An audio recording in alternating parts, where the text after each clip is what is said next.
timeless. Are these people helping you? Yes, we can go to church. It is good to go to church. But are you getting what you want to get? I've realized that a lot of people just think maybe networking, we just need to go to church only. But you need to meet with like-minded people. Eagles fly with eagles. Iron sharpens iron. So at the end of the day, you need to look at your networks. You need to position yourself very well. And for you to position yourself very well, it means even from an expertise point of view, you are an expert in your area. And where an opportunity arises, make yourself available. More often than not, we shy away from volunteering. Someone would say, because I'm not being paid, I don't want to do anything. But believe you me, some of these opportunities that come, they come simply because you volunteered your time. Some of us had to volunteer a lot of time, but what we got in return is priceless. Simply because we volunteered our time. So position yourself so that when the opportunity comes, it locates you. Make sure that you enroll into mentorship and sponsorship programs. They are very important. We've got a lot of programs that are happening in this country. Maybe something that I'll say towards the end, but these programs are very important. We have financial inclusion taking place. We have entrepreneurship programs taking place. So it depends where you want to go. If you're an entrepreneur, find those mentorship programs for entrepreneurship. If it is about your career, enroll in these mentorship programs pertaining to your career. But stay engaged and deliver results. We spoke about excellence. We spoke about value. You cannot leverage on sponsorship if you are not engaged, if you are not delivering the results, because you want the results at the end of the day. And be a person of integrity, because it is important to be a person of integrity. This is a currency that you can't do without in any business or in any career. You need to be a person of integrity. So what is the call to action as women who would want to get into leadership? So we spoke about the structured mentorship and sponsorship programs. I know a number of organizations have got these programs. Whether you're speaking about the Reserve Bank, most of the financial institutions have got mentorship programs. And some are being sent to executive development programs. Make sure you are there. Make yourself available. And take advantage of those programs, maybe where you are not even paying. But most of us are saying, I'm too busy, I can't do this, I've got children, I've got a husband, I've got a family, I am this, I am that, I am that. Well, it's other people are progressing. Let's encourage sponsorship and advocacy. We spoke about this. You have to find the sponsors, but they need to know about you. Leadership training and upskilling. We spoke about the development programs. You need to keep on upskilling yourself. We need to create safe and inclusive work environments in our workspaces. But sometimes if people are not willing, you have to create them yourselves. You have to create your own platforms. Okay? If there is no voice, then you have to bring your own voice. If they say you can't come on the table, bring yourself on the table. If they tell you that there is no chair, bring your own chair. So that you can create the platform where you can be heard. So that you can create those safe working places and inclusive work environments. And also let's showcase female role models. Those who are doing so well. Those who are torching the way for us. My next picture will show you these women. This is something that we did 2 days ago, when we unveiled the Zimbabwe Forum for Women in Accounting. And we had our Movers and Shakers Awards, the initial Movers and Shakers Awards that we had 2 days ago.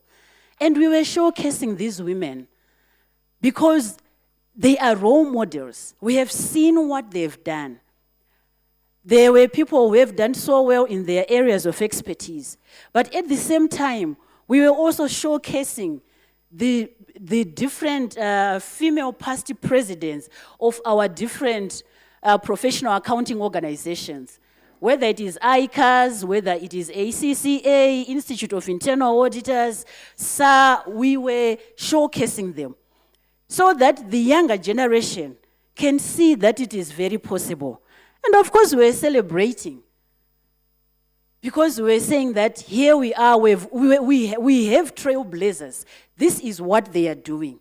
So it is important for us to showcase our role models because these are some of the mentors, the sponsors, who can help us to move to the next stage of our career or the next stage of our businesses.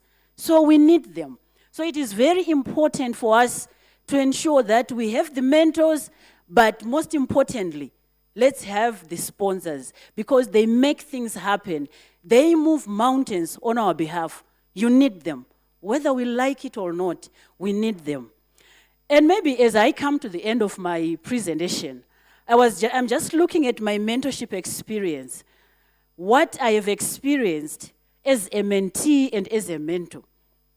First and foremost, I've got this woman. I think most of you know this woman, Dr. Divine Dukula. She has helped so many women, and I'm one of those women.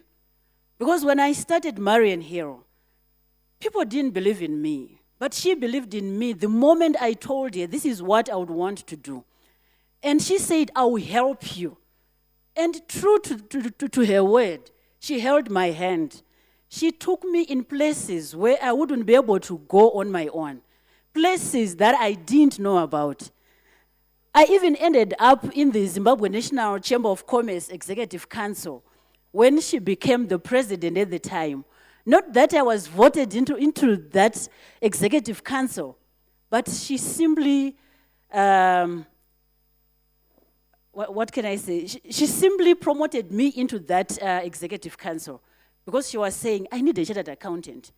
And there I was. So I was correctly placed at the right time, and then an opportunity arose, and I was there. So this woman really helped me along the way.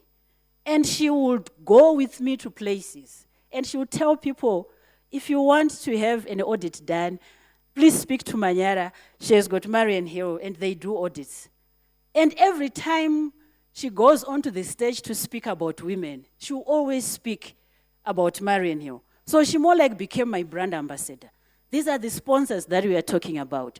I was also involved with the Tony Elumelu Foundation Entrepreneurship Program, which is based in Nigeria. I simply applied as a Zimbabwean because it's a program that happens across Africa.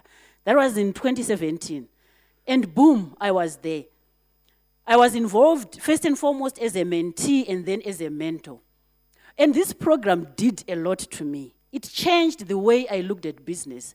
It was my first time to really have a program like this, which would take you through the paces. And it helped me a lot. Then maybe closer to home as well, when I'm looking at our profession, we've got the Women Chartered Accountants Network mentorship program, where we're also involved, where we're looking at the upcoming chartered accountants. We're helping them so that at least they will be mentored by the senior chartered accountants, women chartered accountants. Then with ProWeb mentorship program, I was also involved as a mentor and also as a trainer because we were looking at women in business and we were training them on how to run their businesses. So this was a program that I participated in. And of course, the ZNCC Women's Desk. So ladies, what am I saying? I'm just saying, don't just sit there. Make yourself available. Find the mentors. Find the sponsors. Make yourself available. Be in the right places at the right time so that you can meet the opportunities. Because if you don't, no one is going to come after you. You have to present yourself. I thank you.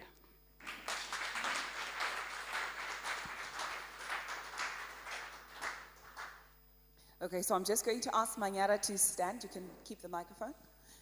We can have three questions from Manyara's presentation, but another round of applause for her presentation. So if you've got a question, you can raise your hand and Kudzi will come to you with the microphone. But I like to think of them as my personal board of directors. Who are the people who are giving me advice? Who are the sponsors? Who are you sponsoring? Think about that. And it is. So anyone with a question? All right, thank you very much.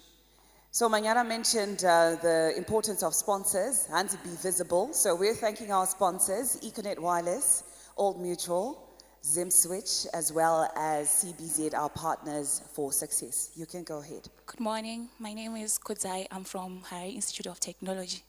So my question is, I wanted to ask how best can, for example, a student be able to connect or be able to find a mentor? From my perspective, it's quite difficult for a student to secure a mentor since I'm not invested in the business sector. So how can you help us as students to connect, to find sponsors and to be able to find mentors? Okay, I understand where you're coming from. Maybe because as a student, you feel that you can't reach to certain people whom you think could be your mentors or your role models. But sometimes you need to start with the people that are around you. As a student, definitely you have got, maybe you can have lecturers, you can have other people who have done well within your area of education. And you can start with those people to try and understand how they've done it and try to be available, especially where there are certain activities that are happening. And through those interactions, you will be able to get more and more people to assist you. And sometimes you can actually approach certain individuals that you would have identified so that these people can become your mentors. And sometimes a mentor can just be a student, maybe who is at a higher level than you. So you may need to start from there before maybe going out there into the industry to look for mentors. Start with those that are around you, who are a step higher than you, and then you build it from there. As a student, that is how I would look at it. All right, I hope that has answered your question. As Financial Markets in Daba, we gave some complimentary tickets to the students from Harare Institute of Technology so that they would be able to come here and network. So thank you very much. A round of applause for Financial Markets in Daba. Another question for Manyara on mentorship and sponsorship.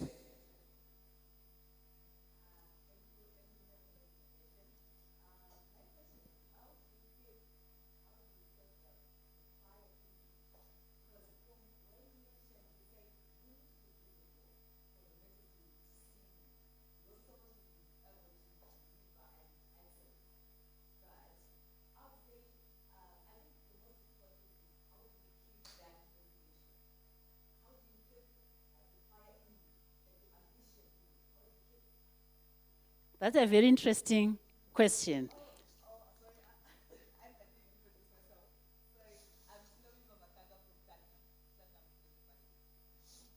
Thank you. That's a very interesting question. It's not the first time that I get this question because people wonder, how do I manage to do it? But I think, first and foremost, you need to appreciate that you are on this earth, not just for decorative purposes. You are here for a purpose, a specific purpose, impact. That is what is required, right?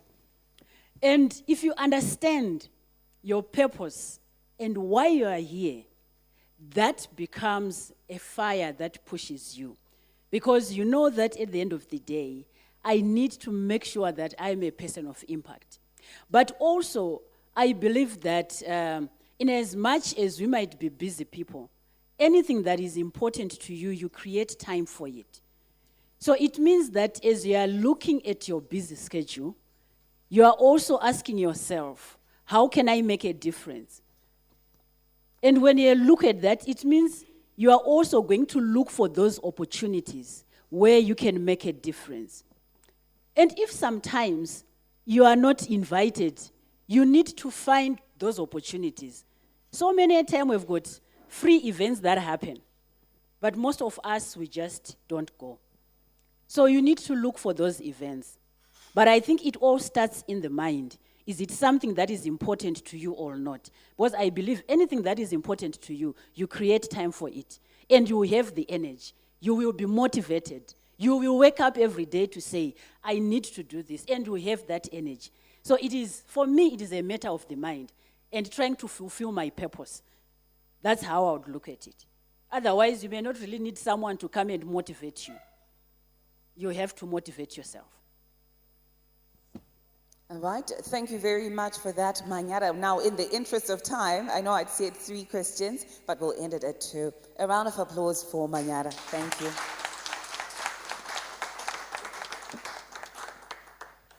So, ladies, we have a raffle. Tanisha Chokpai, okay? And all you have to do is put your business card in here. So this little, what do we call this? This gift bag, in Famba, right? And just pass it on to the next person, and you put it in your business card there, and we'll start here. And you might just get something. So that's the question of the day. And it's who are you? Who's feeding your mind, right? What are you doing on WhatsApp? What are you doing on the weekends? I'm a mother to sons, and I must say, I have noted that they put themselves first, which is very different from girls, yeah? We want to take care of everybody else, make sure that they're okay. So all of us, yeah, and you know, you make order in your house, you have to go to work and such. But thank you very much for putting yourselves first and showing up here at the Financial Markets in Daba. Next up, we have a panel discussion. Now this one is focusing on investing in the future of women, capital, and impact. And our moderator is Farai Mpofu. So as I'm calling out the names, I'll just ask you to come up front. Our moderator is Farai Mpofu, and she is Investor Education and Public Relations Manager for the Securities and Exchange Commission of Zimbabwe, also known as SECZIM. A round of applause for her as she comes forward. And our panelists joining us for this discussion, we have Patience Chipara, Duduzile Nyirongo, I beg your pardon, Tavian Chauraya, Gladys Shumbambiri, Corinne Madana. So these are the 5 ladies who are joining us for this panel discussion. Farai Mpofu, Patience Chipara, Duduzile Nyirongo, Tavian Chauraya, Gladys Shumbambiri, Corinne Madana. And the focus of this discussion is the role of women in investment, including venture capital, private equity, and impact investing, and how they are driving positive change. I trust that everybody has a microphone. I'll just give you mine.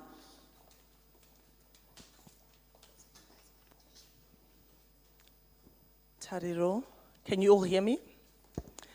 Good morning, everyone. And now that Tariro is micless, I'm forced to take over. Thank you for your facilitation.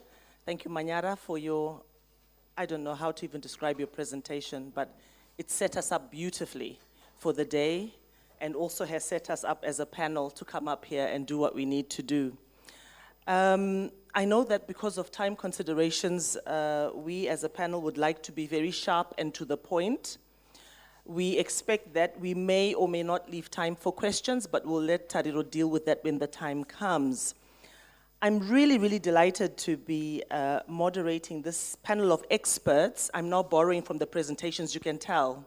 And we are showcasing Zimbabwean women excellence in the panels that we have, in the presentations that we have. And I'm really happy to have students amongst us who are participating so actively, asking the right questions and wanting to position themselves. And I acknowledge Tino, who I interacted with when she was still at university, and there she is now amongst us. So I want to put you all at ease while we're up here. This is just a conversation amongst persons who are here for the reason that they are not mere decoration on this earth. They want to be active participants. So thanks again to you, Manyara, for your presentation. I'm Farai Mpofu, and I think all the introductions have been done, but because we also must insist as women that we are known and we are networked, I will give each of you an opportunity just to say your name, your designation, and your organization. In the process, you're also testing your mics, right? And figuring out where your voice is at this morning. So I'll start on the far side, and then you can hand over, Tevian. Thank you. Please go ahead. Morning, everyone. My name is Tevian Chauraya from Old Mutual Securities. I'm a stockbroker.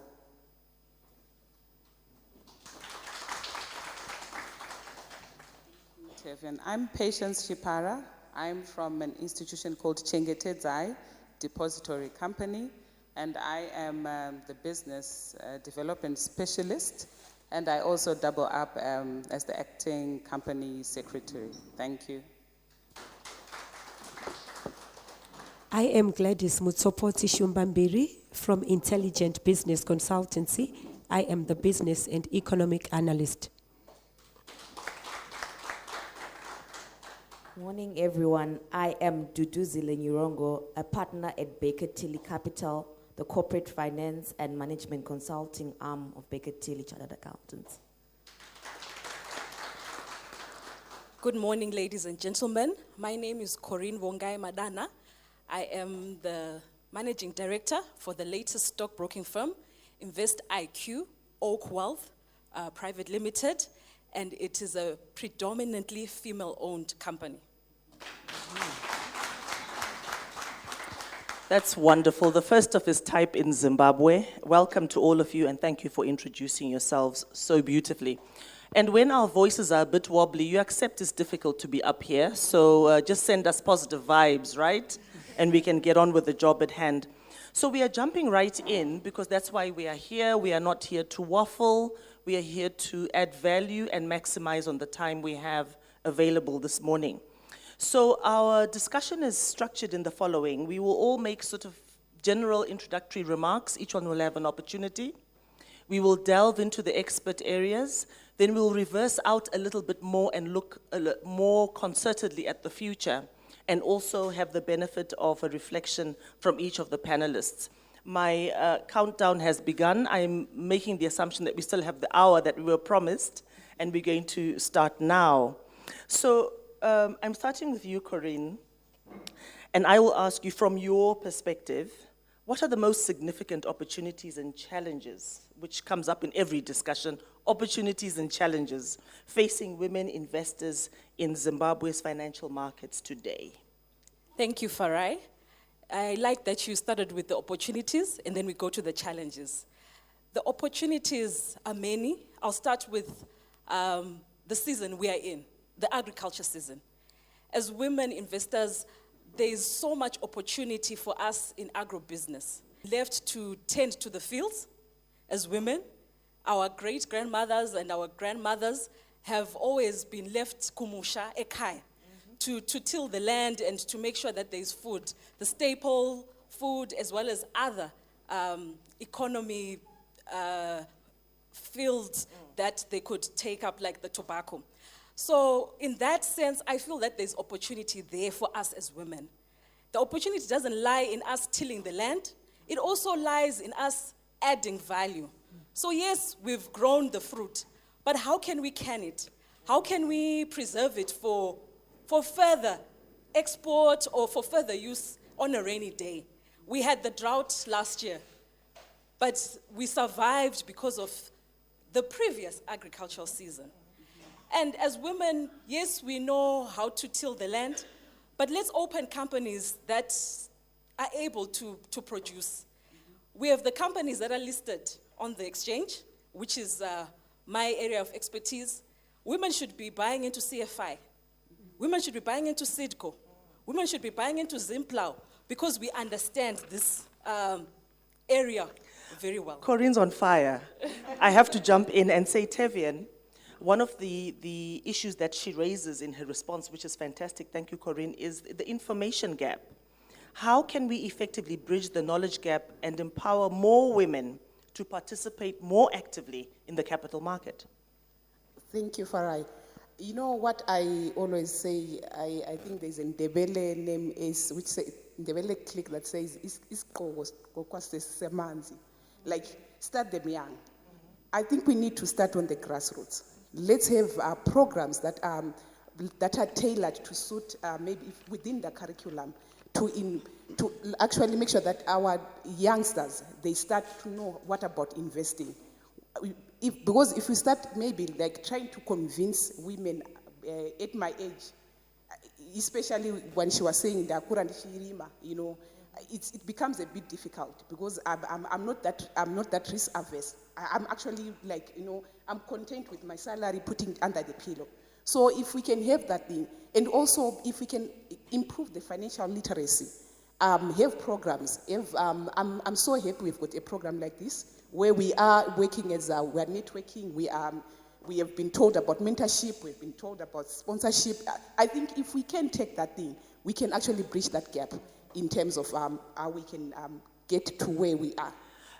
Tevian, thank you very much for your response, because that naturally leads on to the view that there are fundamental differences between how women do things and how men do things. And by the way, I should have said to the room, ladies and allies, and I know Alfred is amongst us there somewhere, ladies and allies.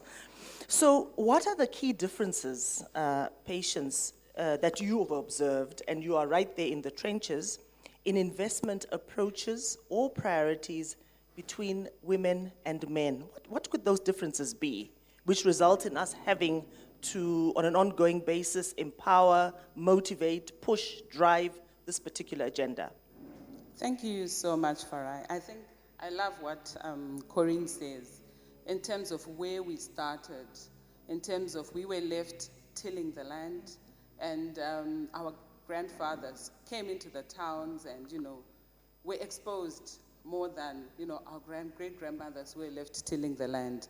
And what that speaks to is the patriarch society, that we are raised in. And that definitely molds the way that we approach, investments. And what I've observed and seen is there are three main elements, that have molded us as women in terms of that approach. In terms of the risk that we are able to stomach as women, are we risk averse? Do we want to take on more risk or not? In terms of just the trading pattern itself, as women, how do we trade compared to our allies? And I think there are elements that also have to do with taking financial advice. Those are elements that I would like to just, focus on. I know there are so many other issues that we can talk about. So looking at those elements, I think what you find, Faraya, that our allies are more out there. They are more prone to trading, going in and out. They can stomach more the volatile assets. Where as women, we want to be safe. We were more calculative. We want so much more information before we make an investment decision. We are more inclined to, sit down with the advisor and take this share and, talk about Delta, like, we're going to work for Delta. Yet our allies, in a 2-minute conversation, they've made their decision, they've gone in there, they've made the money or lost it. But, they're quicker and faster, and they're on the driver's seat while we are, in the back seat. In the back, absolutely. And again, it's interesting how seamlessly you touch on the very next question, which is to say to Duduzile, how then, given our unique attributes as women, how can we leverage our unique perspectives, skills to drive positive impact in the area we're discussing and investments generally? Thank you so much, Farai. So, for those who don't know, impact investing is investing in projects that not only give you financial returns, but also have an impact on the social and the environmental issues. So as women, the femininity that we have is our strength.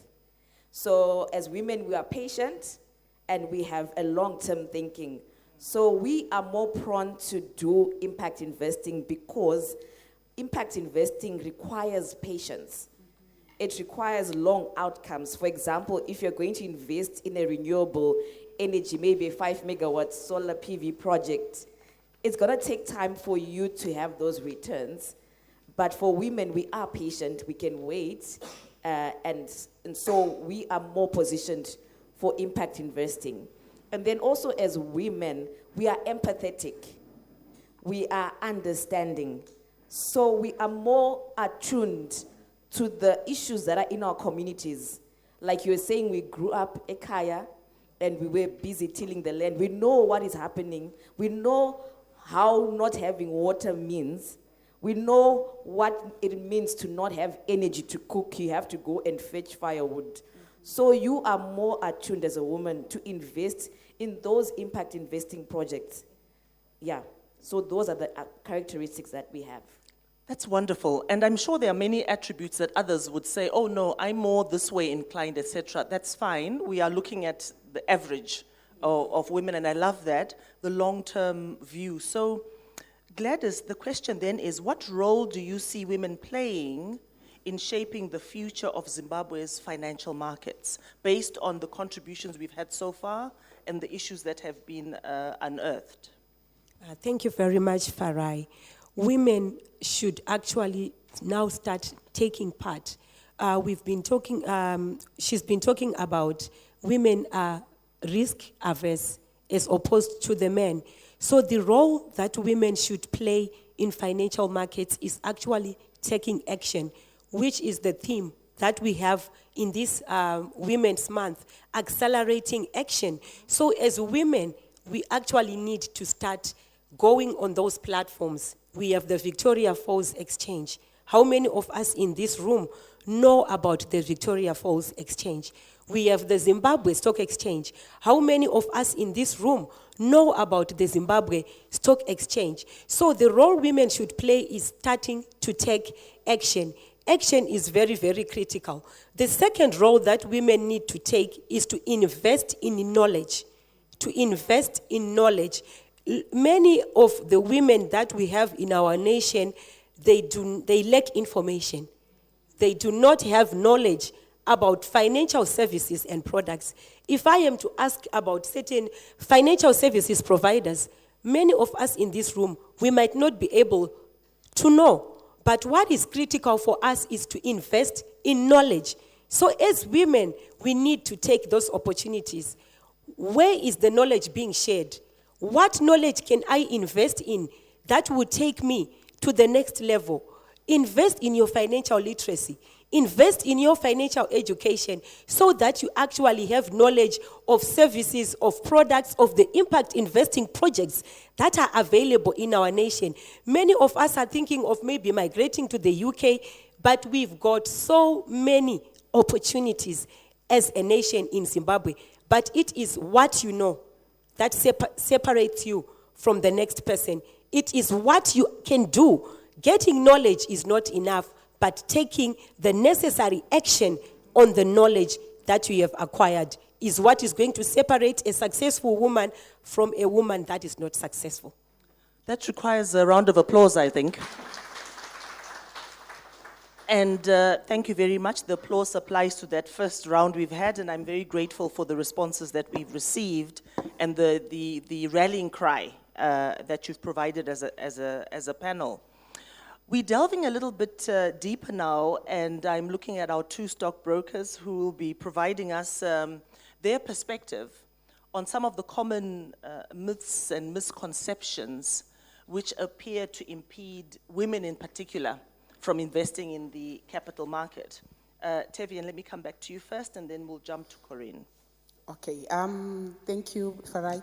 You know, I think people that have been there in the era 2008, 2009 can attest to what happened on the stock market. So that actually built something like people just think the stock market is a risky market. It's something that it's not something to dive into. You'd rather save your money. So what I'm there to tell you is like, I think there's that lack of knowledge. There's that lack of understanding of how the market operates. I think back then, the market was just like, it was for the sake of, you just buy whatever share was available, and you ended up buying something like Rana Galiva that ended up closing up and whatever. So I think the misconception is it's a risky market. It's a market where you if you get in there, you lose your money. But you need to know when to buy and when to sell. Get the necessary expertise that you need. We are there, we've got analysts within, within each stockbroking firm who can actually assist you on that. Those are some of the misconceptions. I think I'll also hand over to Corinne to take over. Okay, it's wonderful that she speaks about 2008. Thank you, Tevin. In 2008, I believe there were only 2 practicing stockbrokers as females. Correct me? Yes. And thankfully now we have risen to a number of about 8. It's fantastic. The misconception is that the stock market is for men. And we see that in the sense that we've got 44 companies listed on the Zimbabwe Stock Exchange, and only 1 is led by a woman. A round of applause for Miss Ndoro, wherever she is, the dairy board CEO. She's moving mountains and crashing the ceilings. So we believe the misconception is that the stock market is only for what? For men. And us as women, we can never invest. We can never make it on the stock market. We can never have reasonable gains and returns. I would like to share, a few weeks ago, I returned to my former school where I went for high school, and we're reminiscing with a friend how when we're in A-level, we knew that the ice cream man would come on Tuesdays and Thursdays, and as the female accounting students, we were happy for the ice cream. But our male counterparts would give the ice cream man some money on a Tuesday to bring them the pink paper on a Thursday. Wow. And those were the differences. Imagine if I'd started this, if what I know now I had implemented then, because they would buy shares. And we would watch them with the accounts teacher. The accounts teacher was male. They would be huddled at the front looking at the Financial Gazette. And we would be sitting, finishing off our ice creams, waiting for the accounting lesson to start. So the misconception is this is for men. And us as women, we are not involved, not interested, and not available. Sorry, and Tevin was going to jump in. So finish your statement and then Tevin will come in. Okay. And as another misconception that's tied to that is you're too young or too old to invest. So if I had invested then, I would have returns. My friend Farai here can say, I haven't done it in the past. Why should I start now? That misconception needs to end, especially with us as women. We've got financial burdens, agreed, but at the same time, we have what it takes to make good, calculated financial gains. And just to add again, I think the other misconception that we also look in this market is we need to have a lot of money to buy on the market. But if I can tell you, there's a lot of things that have the ZSC has done a lot in terms of the minimums amount that you can actually invest in. We've got online trading, the ZSC Direct, where you can actually invest as little as $10 and as little as 100 ZiG. And I'm sure most of you, when you get into the shops, you can swipe more than 100 ZiG. So imagine you swiping that money is you investing for your future. It's not like you need a lot of money, but you need to be consistent and make sure that on a monthly basis, just by instead of Romadoro, I think for men or maybe for women buying groceries, just buy maybe 100 Delta shares a month, and you will see end of year how many Delta shares you have. Tevian, thank you, and Corinne, thank you for your responses. So you see the applause for yourselves. I wanted to provide an economic context to all of this and come to Gladys to say, we don't want to appear to be talking about pie in the sky. We want it to be grounded in the context that we have. So Gladys, what are the key economic factors that women investors should consider, just some of them, when making investment decisions in Zimbabwe? Thank you very much. Very, very critical. Number one is to understand the GDP growth rates in the country. What are the trends when we talk about GDP? Understanding the macroeconomic environment is going to be critical. The growth rate for 2025 is around 6%. So that will be very, very important information for you that will help you in making a decision. Number two is to understand inflation trends. What are the current monthly inflation rates in the country? What are the current annual inflation rates in the country. So it's very, very important to listen to business news, to know and to understand. Very, very critical. Number 3 is to understand the sectoral performance. How is the agriculture sector performing? How is the technology sector performing? How is the mining sector performing? That will drive your investment decision. If the mining sector, for example, is performing well in 2025, you would need to consider to invest in companies that are in the mining sector. If the agriculture sector is performing very, very well, like we are in 2025, I think from 2024 to 2025, we are expecting a positive growth in our agriculture. So you need to consider the companies that have been talked about, the CFI or Simplo. So understanding sectoral performance is going to be very, very critical for you to consider in making your decisions. The last factor that I want to talk about is the social factor and the cultural factors. We have been talking about that our male counterparts, they can take on more risks. So you need just to change that stereotype to say that women can also invest in the stock market. I'm not just a woman in the home, but I can actually offer investment advice and even guide even in family decisions regarding investments. So social factors are very, very important, and cultural factors. Thank you. The top 4, they are actually imprinted on my mind. Thank you so much, Gladys, for that, and the context is important. I'm going to skip you a little bit, patience for now, and come in, to Duduzile, because we need to understand that to become this financially viable entity as a woman, there's planning involved, and there's deliberate action that must be taken. So, Duduzile, how can women develop effective financial plans and investment strategies that align with their personal and professional goals?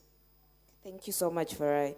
So when it comes to financial planning, our financial plans must align with our personal and professional goals. So how do we do that? First of all, we identify what are our core values. What is important to you? What are you prioritizing? Is it family? Is it career growth? You should know who you are. You should know yourself. And you should also know what is your life goal. Where do you want to be in the next 5, 10 years? What is your plan? What is your career plan? Do you want to be an entrepreneur? Do you want to be, I don't know, you want to get to be a stockbroker like her? You need to know where you want to be in the next 5, 10, 20 years. And after you've understood who you are, then you are able to then develop your financial plan, because it's about how you want to spend your money. Because you know who you are, where you want to go, where you want to be, then you are able to develop that financial plan.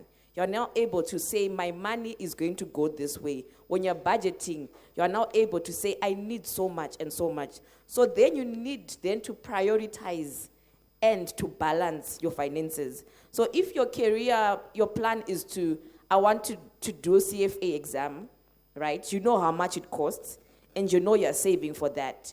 So you prioritize your course over that Gucci bag, over that wig. Yes, because you've got your goals, you've got your career plan, so you need to find that balance. And you also, because you know that you want to buy a house for your family, you prioritize that mortgage payment over that weave, right? So you need to have you need to prioritize and balance your life. At the same time, you also need to have fun. So aligning your financial goals to your personal goals and is very important. If I had known earlier, I would have been somewhere, because I know there's a lot that I spent on things that I shouldn't have spent on. Yet I knew where I want to be in my career, where I want to go in 5 years or 10 years' time, but I missed that opportunity. So I'm just encouraging the young ladies that are here, prioritize, know where you want to go, know what your values are, know what you want to be. But it's also not too late for us.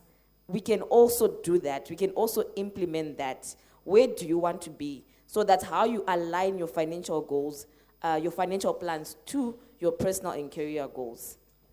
Fantastic. Thank you so much for that. And again, it enables us to go a step higher. And I'm looking back at my stockbrokers now, Tevian. So based on what we've heard, we've heard about the agro sector, we've heard about what the economy is looking like, the 4 key elements to watch out for. We've heard about a financial plan, how we prioritize, how we figure out what to do, who we are, where we are at, what we want to achieve. So how do you decide on what to invest in? In other words, what are the most promising sectors or industries for women investors to consider in the current Zimbabwean market? Of course, your response is not absolute. You know, you give direction, you give guidance, but it will be so interesting to hear so that we can take notes and then take those action steps that, after all, this conference is all about. Tevian.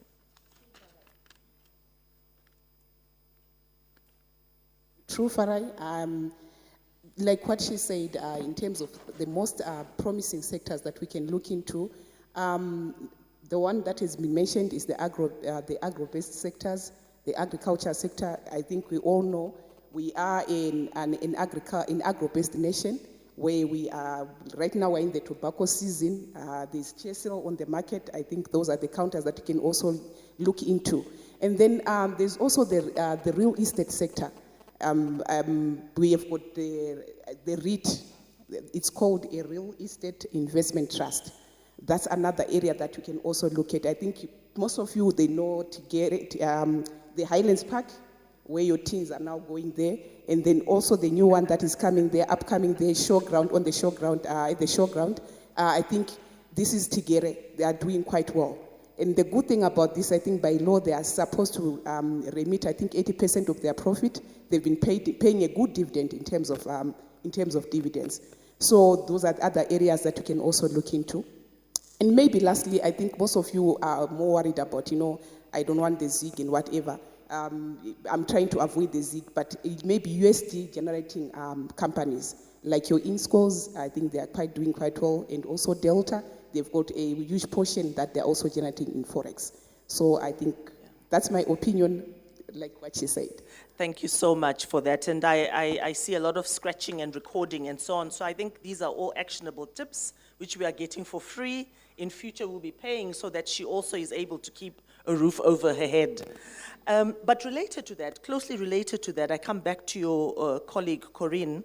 And Patience, I haven't forgotten about you, because your contribution is going to be coming in very soon for us to understand the role that a depository plays and where you fit into the capital market ecosystem.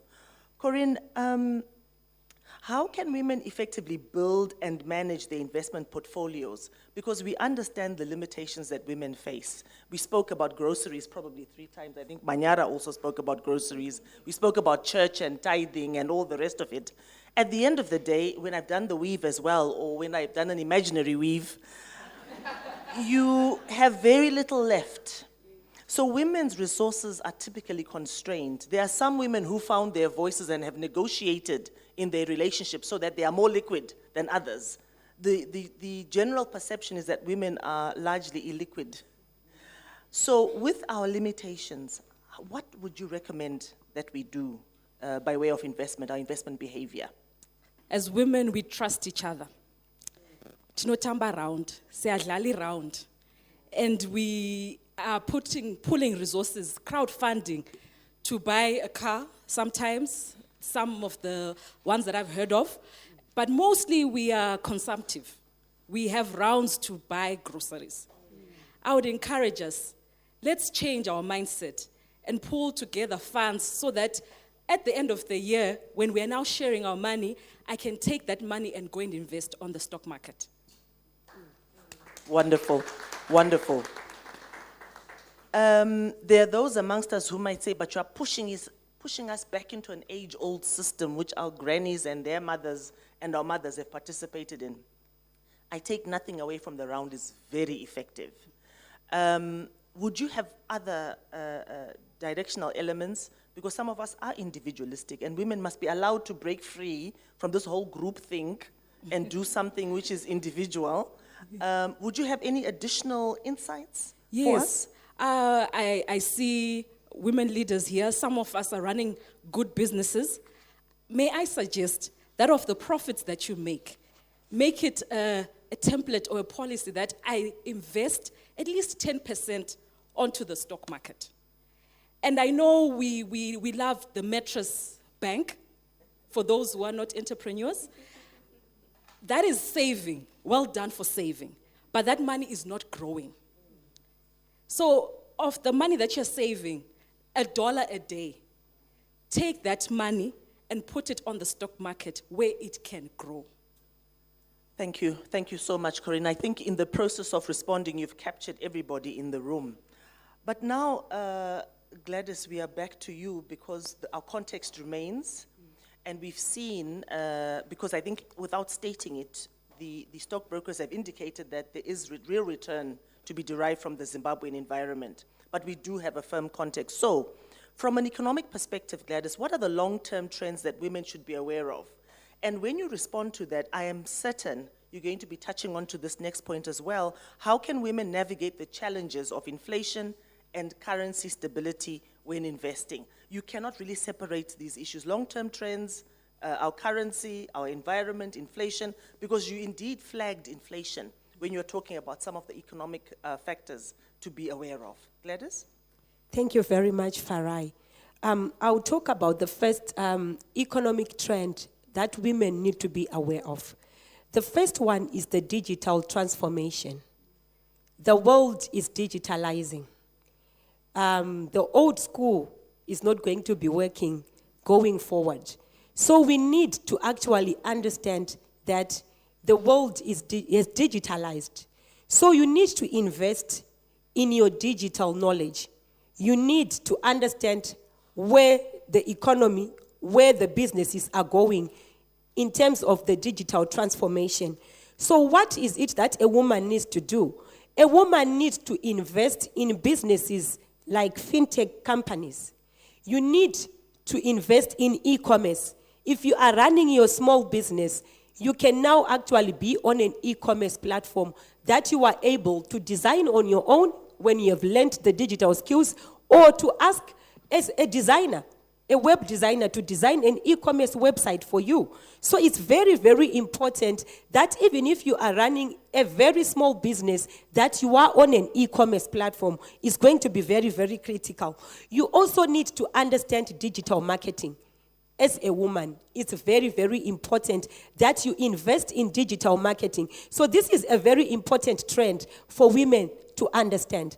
The second trend that I want to talk about is on sustainability. It has been talked about earlier. You need to invest in businesses that are supporting the environment. She talked about impact investing. So investing in environmental projects is one of the impact investing projects. So you need to understand that the world is now supporting environmental, social, and governance issues, which we call the ESG issues. So you need to understand environmental projects, you need to understand social projects, you need to understand governance issues, so that as a woman, you actually invest in those particular issues. And also, is your business investing in a sustainable development goal? What sustainable development goal are you addressing as a business or as a company, or even in your small little business? What sustainable development goal are you investing in? The other trend that I want to talk about is the demographic trends, the demographics. Our customer preferences are now changing. If we look at our generation, the things that we value or prefer are now different from what the AMA 2K are now preferring. So when you are investing in business, you need to understand the different generations. It's very, very important. You also need to understand that customer preferences are now changing. The behaviors of customers is now changing. So you need to be checking what are the customer behaviors, what are the preferences, so that you don't invest in a business that is now obsolete because it is no longer a preferred thing by that particular generation. And also, you need to understand the employment trends, because it is going to affect the general aggregate demand in the economy. Right now, our economy is our unemployment is very, very high. So it is going to affect the general aggregate demand in the economy. So you need to also understand the employment trends. So these are the 4 trends that I want to talk about. Now I'm now tackling how to navigate the issues of inflation and currency stability in your investment decisions. Number 1, you need to diversify your portfolio.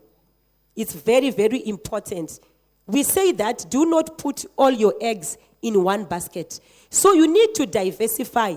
Be in the agriculture sector, be in the mining sector, be in the technology sector, be in the education sector. So when the mining is not performing very, very well, the agriculture sector will cushion you. When the agriculture is not performing well, maybe you are in the education sector. The education sector is going to cushion you. So diversification is going to be very, very important. Do not say that I specialize, because in this economy, specialization will not work going forward. You need to diversify. You also need to do what we call hedging. What do I mean by hedging? You are protecting your investments, you are protecting your assets. It means that inflation is going to affect, currency changes are going to happen. We have experienced it in 2008, in 2009. Our currencies, sometimes they get devalued. So you need to invest in assets that will protect the value of your currency, or that will protect the value of your investment. You need to invest in things like indexed bonds. You need to invest in commodities. You need to invest in options. The stockbrokers or our capital market specialists, they are able to explain that further to you. You can go to them and seek a guidance in that mentorship that Manyara talked about. Also, it's very, very important that you understand asset classes. Which class is the asset that I am investing in? So it's very, very important. So those are the 2 important points that I want to talk about: diversification and the hedging strategies. Thank you. Thank you so much, Gladys. A round of applause for that, because I think we are being shown, this is the toolkit for investing now and for the future. And I think the toolkit is becoming fuller and fuller as our panelists take us through the various aspects of the capital market possibilities, the opportunities, and some of the debunking some of the misconceptions. Thank you so much, Gladys, for that. And now I feel very comfortable delving into the discussion with patients, because we've seen what the front end is looking like. But of course, we always worry about, where is this money going, and will I ever see it again? It feels a bit like banking, it feels a bit like saving, but you tell me it is different. Who protects me? Where does the protection come from? And I want to spend a little bit of time now talking to patients, because she's from an entity that ensures that the back end is as attractive and as secure as the impression created by our stockbrokers and our investment bankers and others. So patients, to kick off this particular segment, how can women leverage the services provided by securities depositories in general, and yours in particular, to enhance their investment transactions? Okay, thank you, Farai, for that question. And, I love what Corinne and Tevian have been saying in terms of encouraging women, to come through and to invest. And I know that when we were looking at the type of investor a woman is, I think someone mentioned that women love to invest for the long term. So as a depository, when you then decide you want to invest for the long term, what else can you do, as you hold on to those shares? You don't want to sell them. Maybe you want to hold them on, for your children's future, or, for a certain eventuality. So as a depository, we provide what we call an opportunity to use or to pledge those shares. So you can take your shares, you can approach a lending institution, a commercial bank, a microfinance institution, and use those shares as collateral. So when you use them as collateral, you unlock so much more value. You can now use that money that you've borrowed to expand your business. You can now use that money, to pay for your child's fees abroad or whatever else that you want to use it for. We will not encourage you to be consumptive in terms of buying groceries with that money.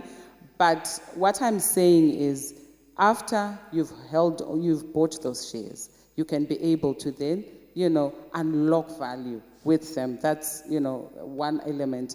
The second element, and that I want to dwell on, I love that Corinne mentioned Mokando and Stockville's. As Chengetedzai, we totally believe in humble beginnings. We believe that, your Stockville today will transition to your SACCO, and then will transition to a fully fledged company. And one day we look forward to that Stockville listing, on an exchange. And as Chengetedzai, we want to walk that journey with you. We are able to provide services because of our system to you as a Stockville. You've got shareholders. They may not look like Delta shareholders, but in their own right, members of a Stockville are shareholders, that are starting out. So we've got services as Chengetedzai that as women, we are synonymous with Stockvilles. I know that I was laughing at my husband the other day. He says they want to start a Stockville, sort of as men. And I said, good luck. I was not sure that was going to pan out well. But I know as women, we've got that organization, that stamina. We are consistent like that. So as Chengetedzai, we support those initiatives. We bring the order, the administrative order that you need as your Stockville. It's electronic. So no one can run away with the register, and you won't know who has paid what at what level. If you want to pay out dividends, we assist, in just managing and making it more electronic and more orderly. So, Patience, I want to ask our participants who is hearing about a securities depository for the first time. There's no shame in it. Please, let's put our hands up because it relates naturally to the next question I'm going to be asking. So there's a few of us. Patience, what initiatives are in place to improve access to understanding of the securities depositories system for women investors? We need to know about it. For some of us who are hearing it for the first time, what on earth is this animal, and why haven't we heard about it before? Thank you very much, Farai. I think, how do I explain a depository? When you decide you want to invest, you go to Corinne, and Corinne will open an account for you. So a depository is what a bank is to cash. We are that to the securities market. We are the bank for securities markets. So you come through and you talk to Corinne, but there is no day that you can trade on the stock exchange without Corinne talking to us, so that whatever you buy is kept safe in electronic form by a depository. So I think in the simplest form, I hope that makes sense. That is what we are. So in terms of access, I think as a depository, I think the first issue I want to tackle is the issue of opening a CSD account, which is like a bank account. Ladies, you're not charged anything.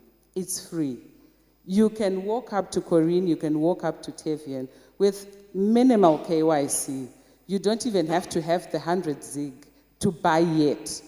You can walk through their doors and they will open a CSD account for you for free. So I'm not quite sure what other hindrance there is if it is for free. It is not even $1 for true.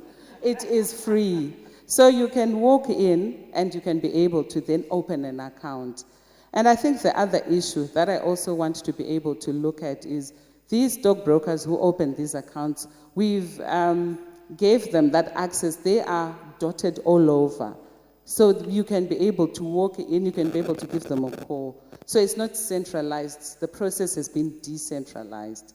And I think lastly, when you are invested, you can then come onto the website and you can be able to put in your account number, which is the depository number, and track whatever shares you are buying. If you feel maybe that I'm not quite sure if my shares have really been bought, go onto the Chengetedzai website, punch in your account number, and you'll be able to access your values and what has been bought for you. So I think in terms of access, there are many ways you can be able to access.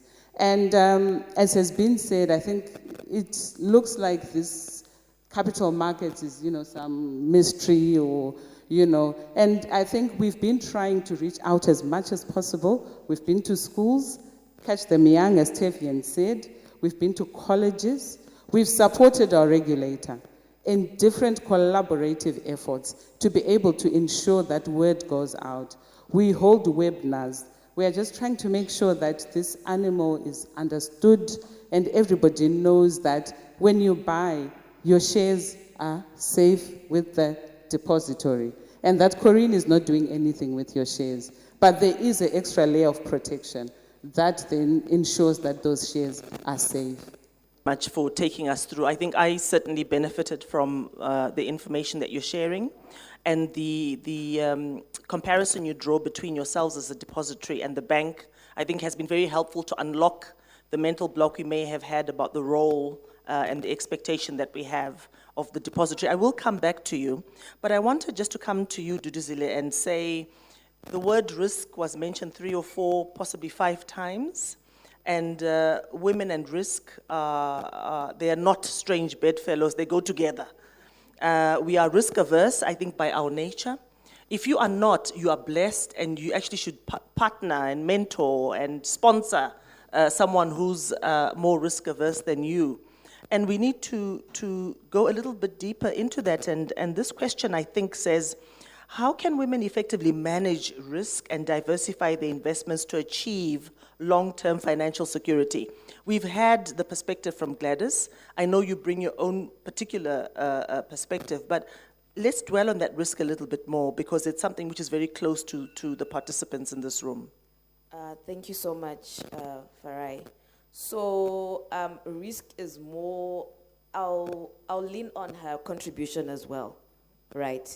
So as women, we are so risk averse, but we need to understand our risk tolerance.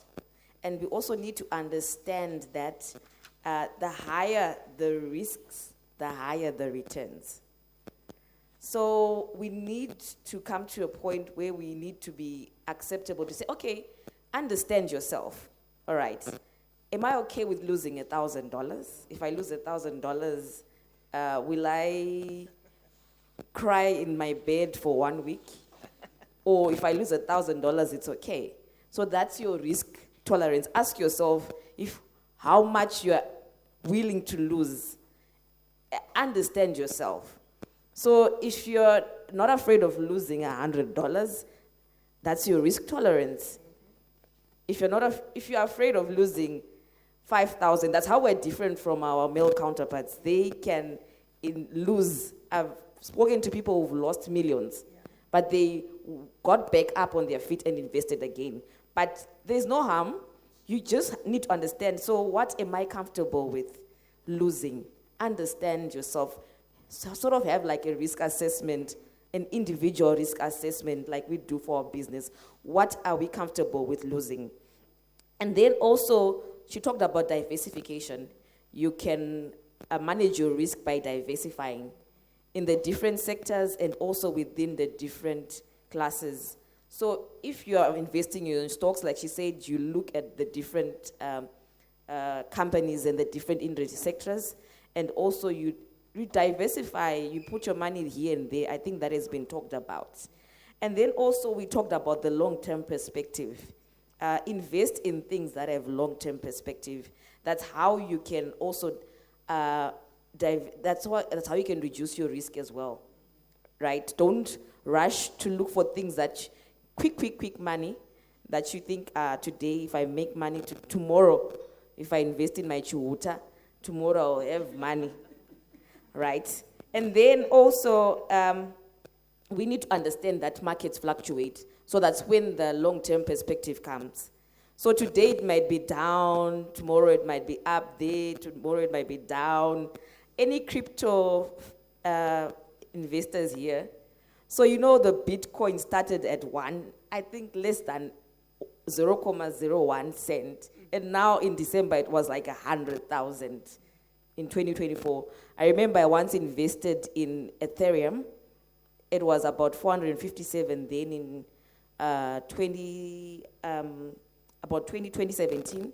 And then 2023, when I disposed that Ethereum, it was now at 2,250. So that was like 400% return. That is after 6 years. So also looking at that long-term aspect, I won't talk about crypto that much, but it's also one of the things that you could invest in.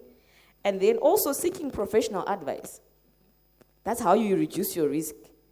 There are ladies here, the stockbrokers, the business analysts, seek advice from them.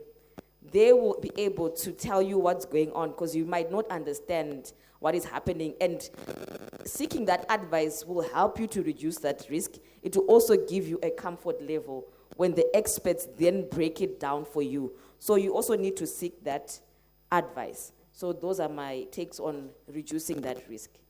That's fantastic. Thank you very much, Duduzile, for taking us through. And it's really bringing together and building on, as you said, the comments that have been made by our various panelists in their various ways and from the perspective of their organizations and the specific role they are playing in the capital market and the financial markets.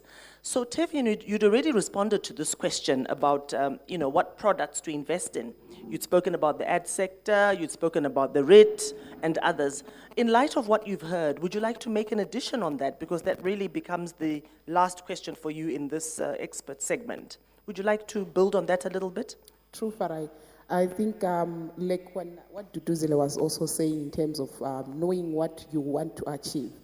The moment you come to us as stockbrokers, we have got analysts that can actually ask you, what exactly do you want to achieve?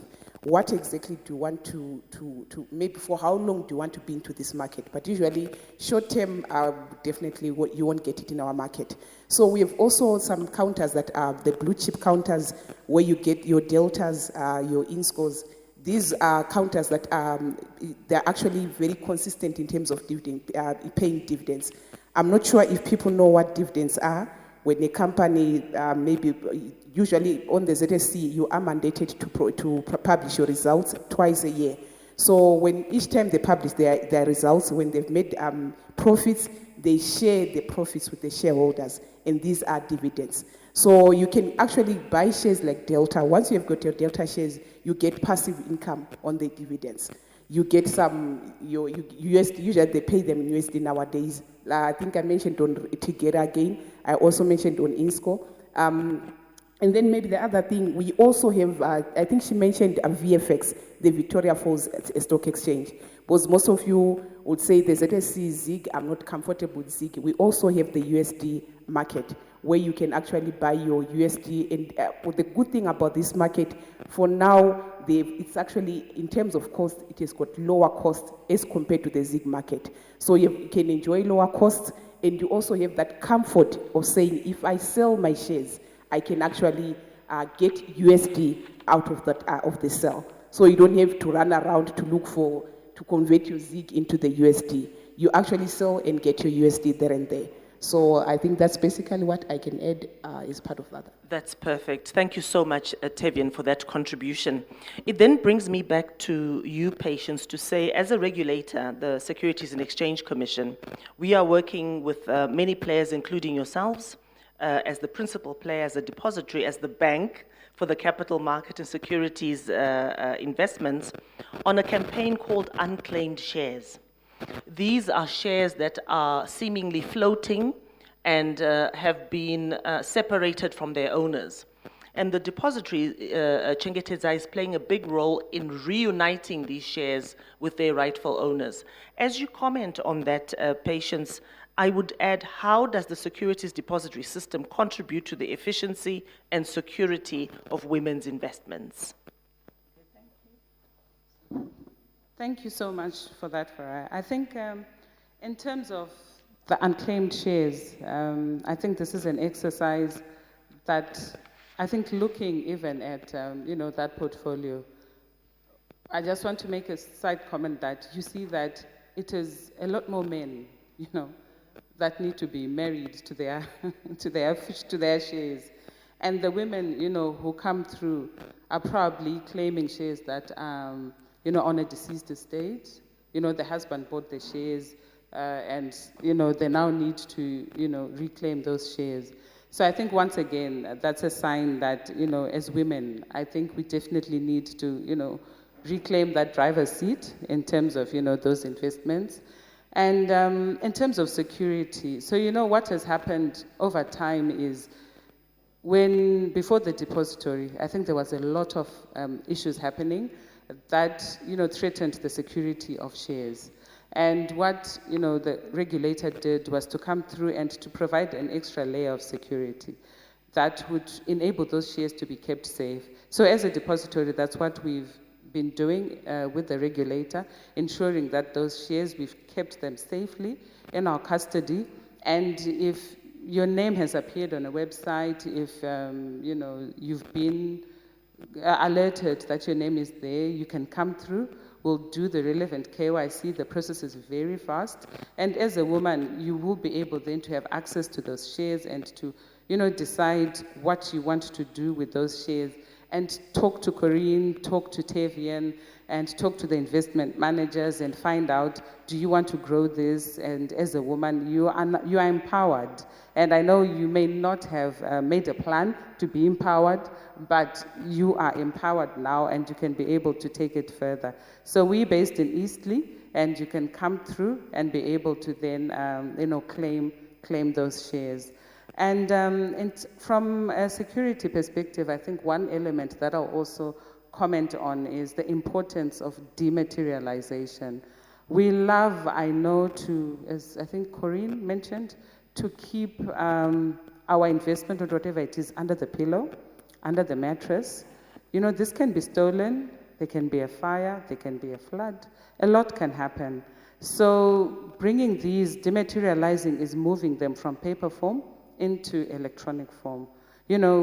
The way we've done away with pass books, I know somebody would remember the red books, the blue books that, if you've been in banking. So we've transitioned as capital markets from pass books, which probably are equate to shares, and we are now doing everything electronically. So you can make sure that those are secure, those are deposited, and even if you're an organization that needs an audit confirmation, we are able to give you of those shares that you hold. And I think that should probably, as our auditors will be happy, that you've got an extra layer of security and they are not hanging around in a safe somewhere. And the second element that I think is specific to women is an element that has to do with issues of deceased estates. Over time, I think even in our setting as Zimbabwe, it seems when there are deceased estates, a spouse passes, the woman tends to be sort of the sole loser.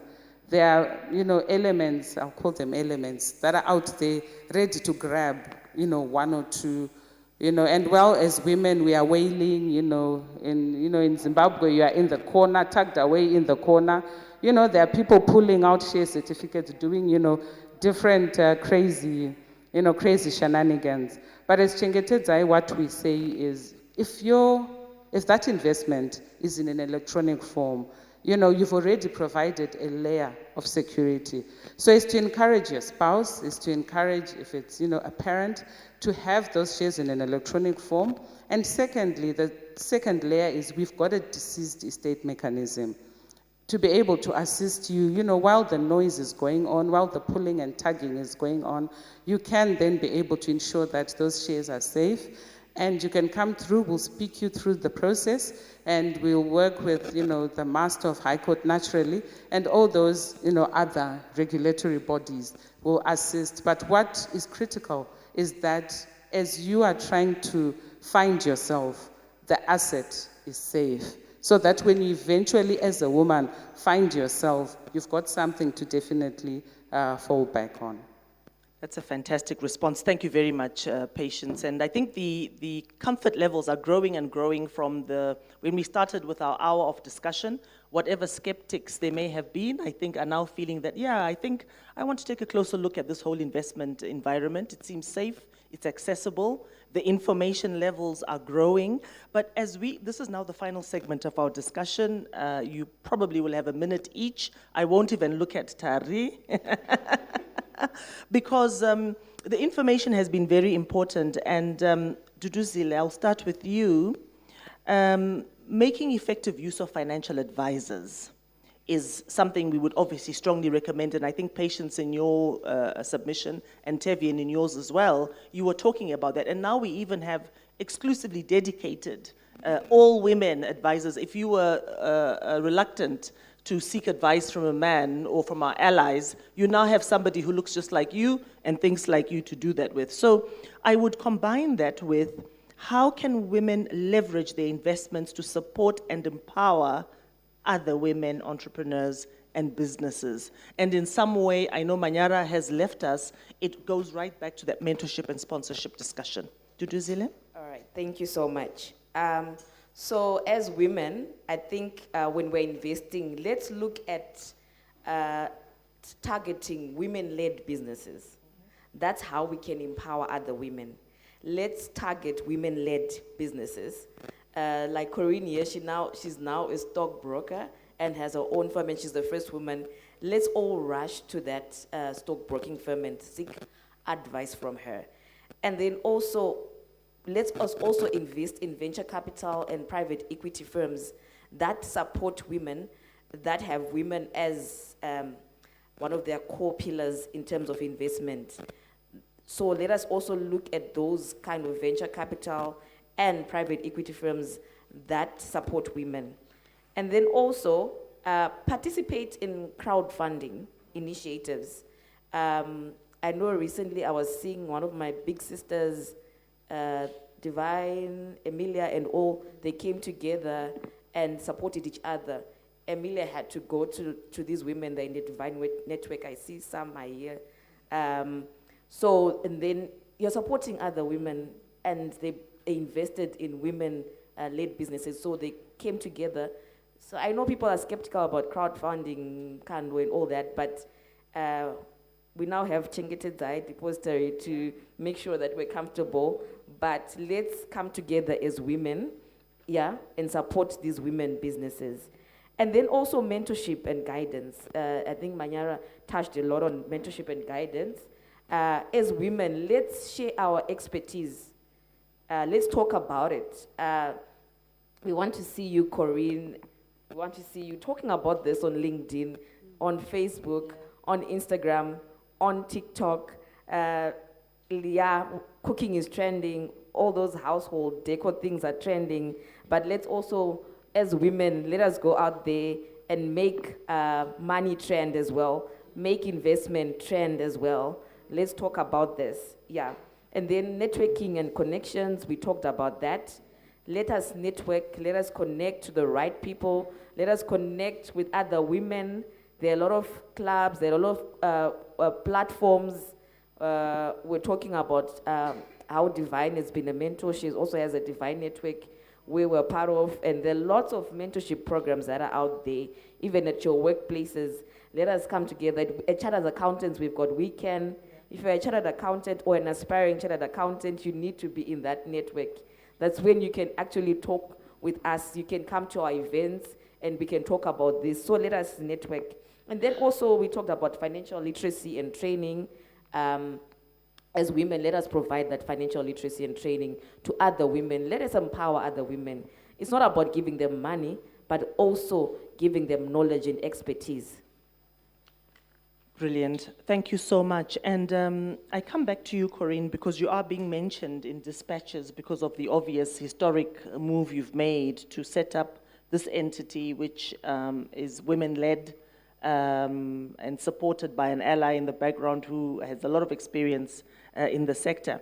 So what would you say about how we can foster a culture of mentorship and support for women in the financial markets specifically? Manyara has given us a wonderful kaleidoscope under sponsorship and mentorship. But what would you say in particular, given your recent experiences of setting up your own organization? Thank you, Farai. Dudu has mentioned most of it, and it applies to the financial market. What I would add on just to what you said is, let's spread the word, but be intentional about how we're spreading the word. So it's about, there's a young lady who has come into a firm. She's on an attachment. What do you expect to learn? How are we going to learn it? And have regular checkups. How are you faring? Are you understanding what you're doing? And if you're not understanding, how can I help for you to be able to understand? There are those who are in microfinance. Let's have a support that is specific to women entrepreneurs. We are having a challenge of women who want to invest, women who want to grow their businesses, but they have nowhere to turn to. So as women, let's pull the funds, let's give the expertise, but also let's be deliberate to adopt a sister. We're not doing it theoretically, but we're doing it practically. And I know some of you are saying, I want to start on the 1st of April. I'm encouraging you to start today. There's a woman here whom you don't know. Approach her. How can I be of assistance? How can I bridge the gap? How can I pull you ahead? How I began to think of being a stockbroker is a female client saw value in what I was doing. And she says, I miss your services. Come back to the market. I don't have the money is what I responded. And she said, I can sponsor you. I can lead you and help you. So be that gap and be that lead for someone else. Goodness gracious. So we've got a real life example of sponsorship in action, which is wonderful. It does exist. It does happen. Manyara was not being fanciful. These are the practical outcomes of the networking and the deliberate intentionality that we need to have to bring about the results that we want to see. So, Patience, let me come back to you quickly and say, what would you have wanted to hear? I mean, I know we've already got perspective.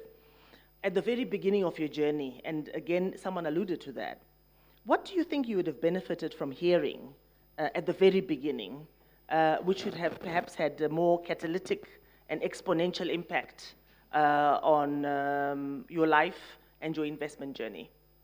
Thank you very much, Farah. I think the words probably that would have, made an impact and opened up my eyes more. I did not need to be the most intelligent woman, in the room. I didn't need to be that.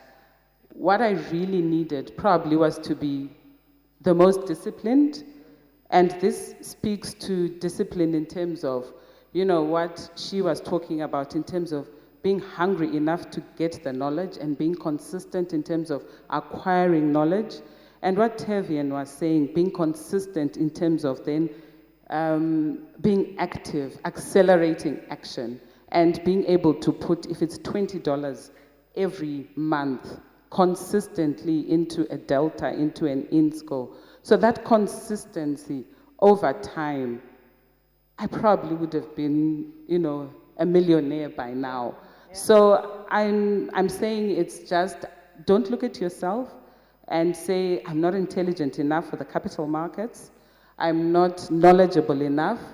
Leverage on the Koreans, leverage on the Tevians, leverage on the economists, leverage on the risk experts like, Dudu, leverage on the knowledge and security that even institutions like the Depository provide, and go out there and then accelerate your action and your growth. Thank you. Patience. Two more perspectives, very, very briefly. I'm tempted to come to you first, Tevian, to take us forward. What do you see in the future for women's investment? Before I come to Gladys, and there's a slight level of abusing you because I'm going to use you to wrap up when you come to your question. So Tevian, what are your hopes for the next generation of women investors in Zimbabwe? My biggest hope is having everybody in this room, not only us being financially independent, and also if we can have that passion inside of us to raise another child, to raise another girl child in particular, so that we reach out there. We have these seminars that we do.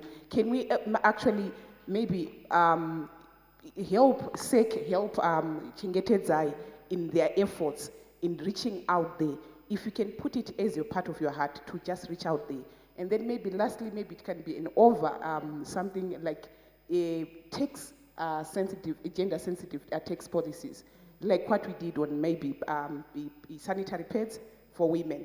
If we can have tax policies, I'm just on top of my head, I'm looking at CGT, which is actually gender sensitive to women, maybe slightly decreasing from maybe 1% to maybe 0.8% for women, just to make sure that we women can actually come into and incentivize other women.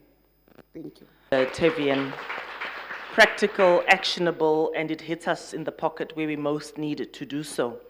So Gladys, as we wind up our discussion, we are relying on you in a minute to provide us key takeaways that we want to leave with our audience, our ladies and allies in the room, regarding the importance of women, capital, and impact. Gladys?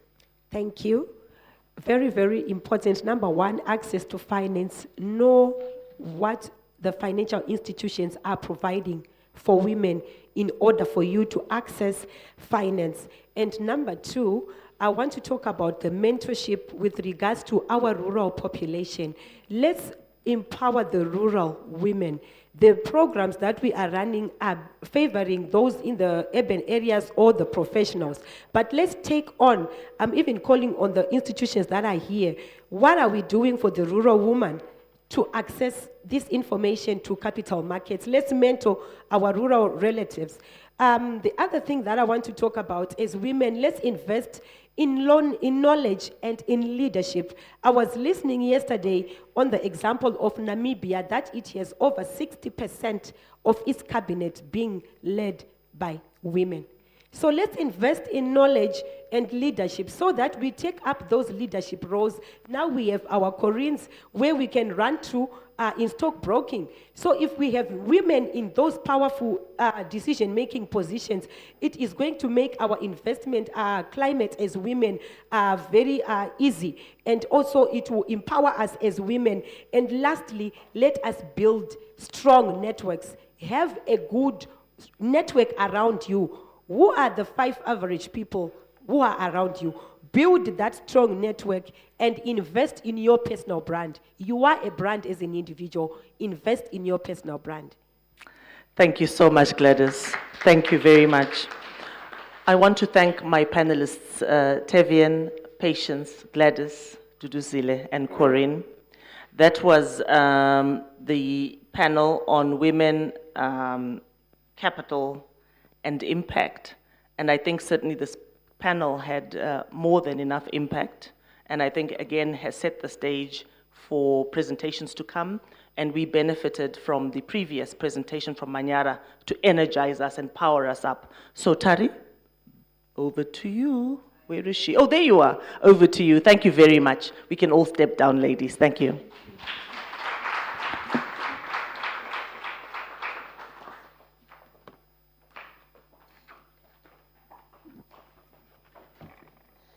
Wow, that was an impactful conversation, wasn't it? A round of applause, ladies and the allies, the gentlemen, the ones who are amongst us. As you know, we are here courtesy of our sponsors, Econet Wireless. And we've got a short presentation from Econet Wireless before our next speaker comes to the stage. So if we could kindly turn our attention to the screen. Thank you.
that was our short presentation from one of our sponsors, that's Econet Wireless, encouraging us to live digitally. Now, coming up next, we have a presentation focusing on thriving through adversity, resilience, and the female financial leader. The word resilience is is a word that is not uncommon or unusual to all of us here in Zimbabwe. So I'm looking forward to this conversation. Ladies and gentlemen, a round of applause for Valerie Muyambo as she comes through to talk to us about overcoming challenges and building resilience in the financial world. Thank you. Okay, thank you, Tari, and good morning to you, ladies and allies. Okay, so I think we've been talking a lot about, developing yourself, and this is more an introspection sort of section, because resilience is not something that I don't know you. I don't know how resilient you are, but you know where you stand, and maybe some of the things I'm going to say are unpopular opinions, and I just like to say, be resilient, suck it up. You will learn something and you will adjust your life accordingly if you need to. So I think a lot of things, in the African context, there are pictures, images that come to mind when you hear resilience. Everyone here can picture something. How many of us are resilient? Please put up your hands. How many of us were born resilient? Okay, I see. Yeah, there's a few that put up their hands. And I think that's the first thing we want to demystify. It's not a DNA thing to be resilient. Guess what? We can all learn. We're all growing. We're all on a journey, and resilience is a journey. So we can all actually build on becoming resilient. So we can help each other with our experiences, learn from them, and develop resilience. So don't be discouraged if you feel like right now you're not where you'd like to be in terms of resilience. It's something you can work on. And isn't that something amazing? And it's not something someone can tell you, like I said. You know yourself better than all those people who tell you so many things about yourself. So let's start with just the school book definition. My preference is the definition from the American Psychology Association. I think it captures it very well. It says resilience is the process and outcome of successfully adapting to difficult or challenging life experiences, especially through mental, emotional, and behavioral flexibility and adjustment to external and internal demands. And if you think about that, it captures everything. And I want my keywords there is successfully adapting, and then mental, emotional, behavioral flexibility. So it means we are not stagnant. And it means how you responded to something 10 years ago is not necessarily how you're going to respond to the same situation now. Because guess what? Life has been lifing, you have been getting new experiences. And as that happens, you are also becoming a different person. And I'm not saying that you have changed who you are, but you have grown. And those experiences are part of that. And allow me to say, no experience you have gone through is wasted. And I know sometimes people say, oh, my friend started at 20, she was already doing this. And we heard about others were having ice cream, while others were already looking at the fingers. The experience of eating ice cream is not unwasted. Because right now, you are accelerating action because you're saying, oh, you know what? While I was doing this, others were moving. And now I'm moving. And there are other men looking at you and saying, hey, she's moving very fast. I'm behind now. You see? So none of your experiences are wasted. It's what you do with that experience. Doesn't matter where you started from. Doesn't matter how long it took you to get somewhere. Doesn't matter that someone else took a much shorter time. It really is, that is not it. The resilience is you accepting that my experiences matter, my experiences are not wasted. And so, I'm going to start with imagery in terms of what do you think when you hear resilience? And here's my first one. What are you seeing there? The typical woman, isn't it? And this is what people tell you is resilience, isn't it? Hi, she is juggling it. She is doing the things. She wakes up in the morning, 4 a.m. She does Bible study. Then she goes to the gym. Then she does the lunch boxes. Then she does school run. Then she goes to work. And she's meeting all the deadlines. Then she still does networking. Then after that, she still goes home. She is cooking. She does all the cooking. The maid doesn't cook. She does... Then she goes to church. She is volunteering. Then she does whatever. And you're feeling like, yes, that is a resilient woman. Ladies, that is not resilience. Why? You can't win them all. How are you going to juggle all these things and do all of them well? And I know a lot of it is culturally. We were taught that everyone else did it that way. Everyone else juggled it all. And they did a good job. You should do the same. Should you really? At what cost? How many of us have really delved into mental health issues?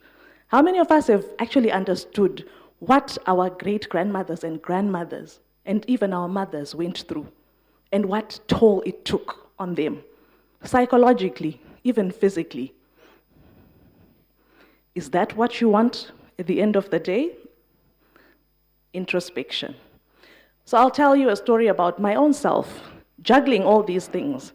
Because what will happen is, you're juggling a lot at home, in your social life, if you go to church, and then you've got work. What it's also doing is you are now also juggling a lot in terms of emotions. You're on a roller coaster. You're in a lot of stressful situations. You also have situations where you must look happy. Your children must see you happy. If you're married, your husband must see you happy. The relatives, if they come visit, they must see you happy. Meanwhile, you are at work, you are stressed, you're in a toxic environment, and it's weighing down on you. I can tell you I was in a job. In terms of salary, comfortable. Amazing salary. I knew I didn't have to think about school fees or paying off any loans or whatever. But guess what? It was super toxic. And what did it end up doing to me?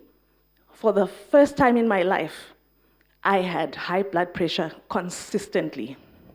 And my doctor said to me, "What has changed?" And I said, "What do you mean?" And she said, "I've been your doctor for 15 years. I have never seen this. What's going on?" And when I told her what I was going through, do you know what she said to me? She said, "I don't care what they pay you. I don't care that you're a CFO and whatever else. Quit the job." That's what she said. She didn't put me on blood pressure medication. She said, "You're too young to be poisoning your body like that. Quit the job." And it took some time, but I can tell you, when I resigned from that job, the day I resigned, I went to the doctor. My blood pressure was normal. We underestimate some of these things, but these are real life situations. So what are you juggling? What are you telling yourself you need to be a hero of that you think is making you resilient? Sometimes what we are assuming is resilience is just us putting on a mask for show, to look good to the people out there. But remember, you are a person, you're a human being. These things are taking a toll on your mind, on your body. I don't want you to have a stroke, ladies. Some of you are young and you're looking at me shocked. I know you wanted me to say, "Yeah, then I climbed the corporate ladder and I lived happily ever after." This is real life. And I'm just feeling like I want to share the real life stories so that we can apply these things to our lives and have some introspection to say, where am I and is this where I want to be?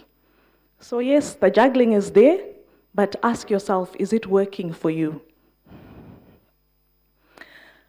The fundamental question I believe we should be able to answer when it comes to resilience, and Dudu talked about this quite a bit in their presentation, is this question: who am I?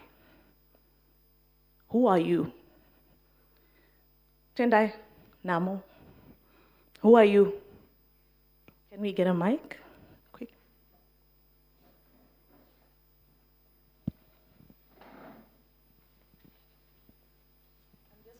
Sorry, I'm just randomly picking. I want to hear how people think about who they are. Hi, my name is Tendai Namo. I am an individual who believes in adding value. There's a scripture I love, Luke 1 verse 80. It says that John grew in spirit. He was in the wilderness until the time of his manifestation came. So for me, I believe as a person, you need to build capacity in yourself before you then start to manifest. So you find that we have a lot of people who Who have pressure. are you? I did say, who is John? Yes. So I am, like I said, an individual who believes in value. Professionally, I am the MD for Imara Corporate Finance. Academically, I am a CFA charter holder. Socially, I volunteer a lot. I grade the CFA Level 3 exam. I'm a grader for the Research Challenge, and I'm a mother of 3 and married. Thank you. Thank you, thank you, thank you. Let's take someone younger. Samantha? Mandura?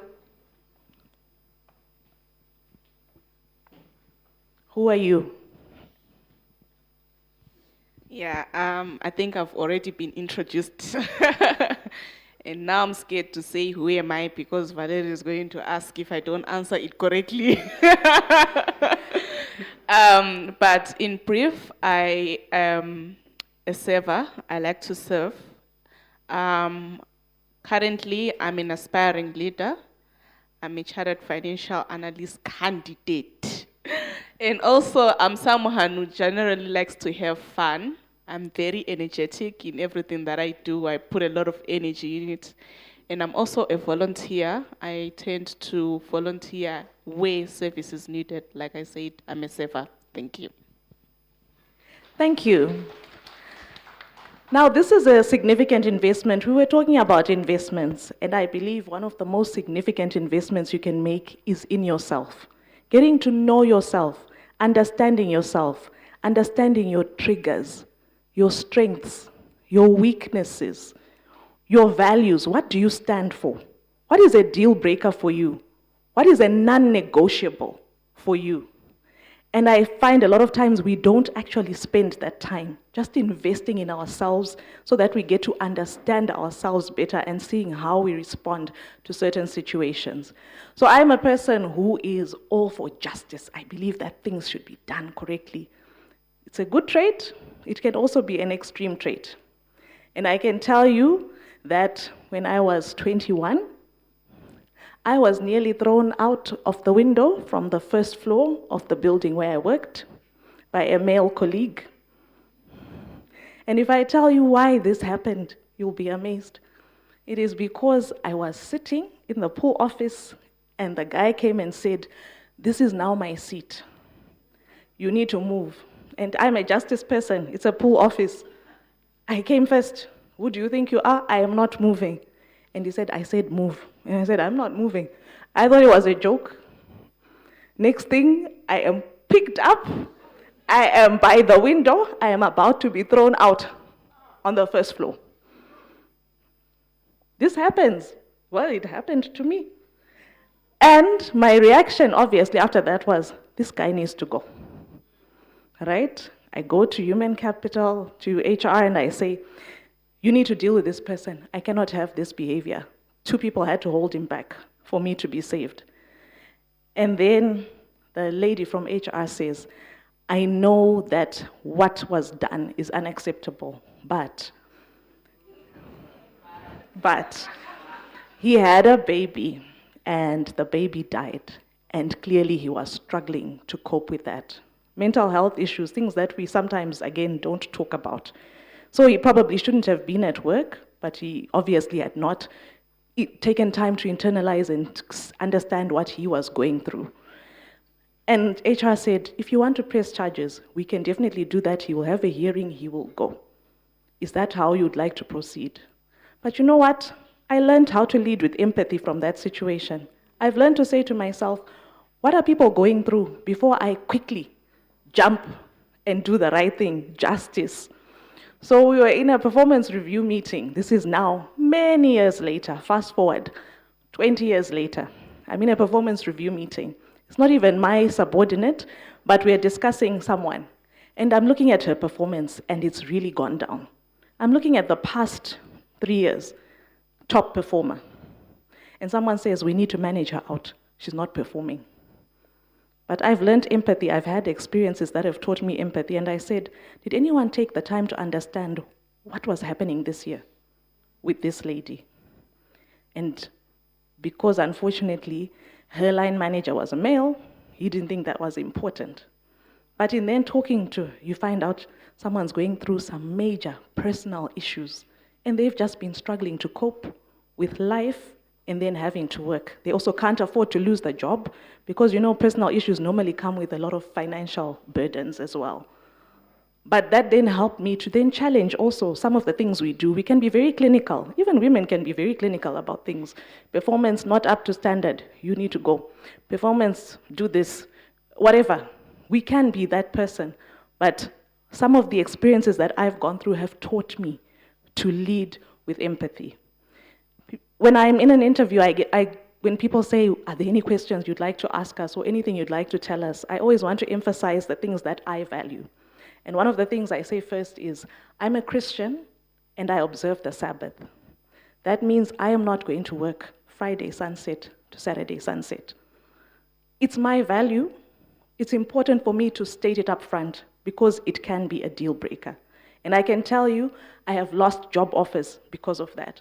But at the end of the day, would I have wanted to work somewhere where someone was expecting me to go to work on a day when I said, I am not able to go to work? So wasn't it better for me to just say it? If I lose the opportunity, I lose it. I will get the one that works for me. And right now where I am, I stated it, and my boss said, that's why we have people to delegate to. On your Sabbath, someone else is going to make sure that what needs to be done will be done. That's what I was told, and it was finish and clear, let's move on. It was a non-issue for them. So then you see that this is where I'm meant to be. I then also tell them, I'm a single mom. Why do I tell you I'm a single mom? Because, again, it will be different. It's a different experience for me. School run experience can be very different for a single mom than for someone else who can easily delegate or have turns with someone else. It's something to take into consideration. Even how I then work after school. Can I work from the office? Do I work from home? Those are things that need to be discussed up front and understood. And it doesn't matter if your colleagues then say, oh, she works half day, she does whatever. The important thing is I have an understanding with who I'm reporting to, and we have a working arrangement that works well. The important thing, ladies, is not to work by the clock, but work by what you need to deliver. And as long as you deliver, people can accommodate things as long as you're upfront, you're transparent, and you say, this is me, this is what I value, this is what I stand for, and people will be willing to accommodate what needs to be accommodated. Resilience. Who are you? Have you thought about that? And have you thought about what the implications are of who you are and how you manifest that? And I can tell you that there are other things, because I said I stand for justice. There are other things where I then look and I say, I will not stand for this, but I also will not be the one to fight the battle, because some things, when you fight for yourself, also it can turn very ugly. So I can tell you, we went to a client, we wanted to finalize a contract, and it was my first time meeting this client. You have a great work culture. You can be very sheltered in your work environment. You guys have a good culture, etc. We get into this guy's office. He looks at me, he looks at the MD, and he says, oh, does she come with the contract? And that's exactly what I did with my face, right? But my boss knows me. And he was like, if this one opens her mouth now, we're going to be in big trouble. Then he says, this is a professional meeting. This is our CFO. We just came here to discuss because the contract obviously has financial implications. This is strictly business. And he just shut it down and he said, we're not getting into this. We don't know how you guys work here, but we do not operate like that where we work. I went to another meeting where someone said, also let's then conclude this on Saturday. And my boss said, we can, but Valerie won't be available. And he said, oh, why won't she be available? She'll be at church. If I were you, I wouldn't recruit people like that. Yeah, I've had things like that said it to my face, and I'm not the one who responded. My boss was like, we work on delivery. She delivers. We have never had any problems with Val. She is very highly rated by all our clients. And we are happy with her. She's not going anywhere. Done. Sometimes you also feel like, I want to fight everything myself. It's part of resilience, isn't it? The battles are all yours. Even if Jesus died for you, you must also die for yourself. Yes, that's us as women. But guess what? Leave some things for other people to fight for you as well. So knowing who you are, knowing your limits, also knowing how you respond will help you to navigate this space better. Now, my last picture.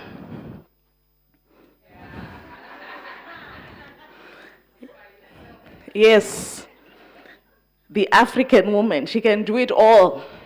She will push a boulder up a mountain wearing heels. No, she doesn't need trainers. No, she must be seen, makeup, everything must be on point while she's pushing that boulder.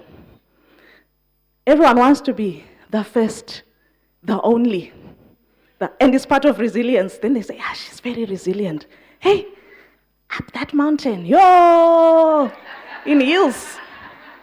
She was doing it. We all want to be known as we were doing it. Ladies, the men are not out there being recorded as the first and whatever. They've moved. And we should be moving now. We shouldn't be talking about the first anymore. We must all be in these spaces. Stockbrokers, we have many. CEOs, we have many. We just need to be moving. But, this is where I then ask, do people fully understand what resilience means? Because what I have seen a lot of times, and I'm linking it to this picture, is there is a thin line between resilience and assimilation. And I am seeing a lot of assimilation to toxicity where we work, where we have influence. And I think this is one of the things that we just need to deal with and have an honest conversation about. And I've just juxtaposed the two definitions, resilience versus assimilation. And in resilience, we talk about adapting, but assimilation is adopting. So it's the process where individuals or groups, think about this, adopt the dominant culture of a society. We've already talked about which is a dominant culture. Becoming socially indistinguishable, losing their own cultural distinctiveness. And some of us feel like we're very proud. And I'm not saying there's anything wrong with going where others haven't gone before. But I'm saying, have you remained true to yourself in doing that? And have you also made sure that we talked about paving the way? Have you paved the way? Or are you the one right at the top, throwing stones down so that those who are trying to climb are failing because you want to be the only one there? Assimilating to the toxicity that's already there, that's already been there to keep us down. A lot of us are doing this, and we believe it's a form of resilience. You're in a toxic environment and you just mold into it. You become one of them. Now we're all toxic. Now we all shoot people down. Now we feel strong, we feel macho. Now we are playing to our egos as well. But how has that benefited us? Is that resilience? And I just want to say, let's process this. Are we being resilient or are we assimilating? Ladies, over to you for questions before I close.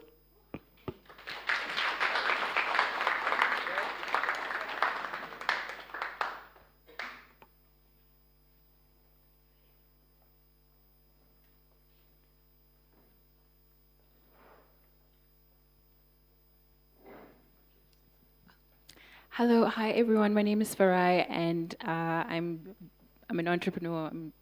I just started and I just launched my small business. But I just wanted to it's not a question, but I just wanted to validate what you said and just say that it's incredibly relieving to hear that I'm not the only one. So I just wanted to put that out there. But also another question to our bosses and our managers. I'm a mid-level accountant.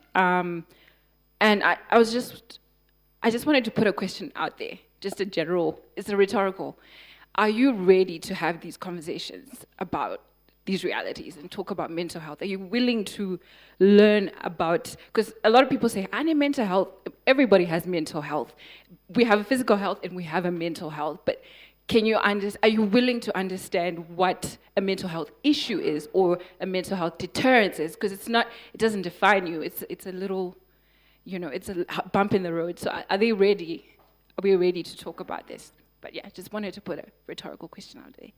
Thank you. Absolutely. Thank you so much for that contribution, and thank you for sharing. And I just want to encourage you that we're all going through, this is real life. We're going through it. It's just that a lot of times people believe that they can't look like what they're going through, because we tell ourselves that a lot, don't we? Put on a happy face, put on some makeup, whatever, look alive. Yes, it helps you in a certain way to just pick yourself up, but if you're really going through real stuff, ladies, it's much better to deal with what you are going through. Yes, thank you for that.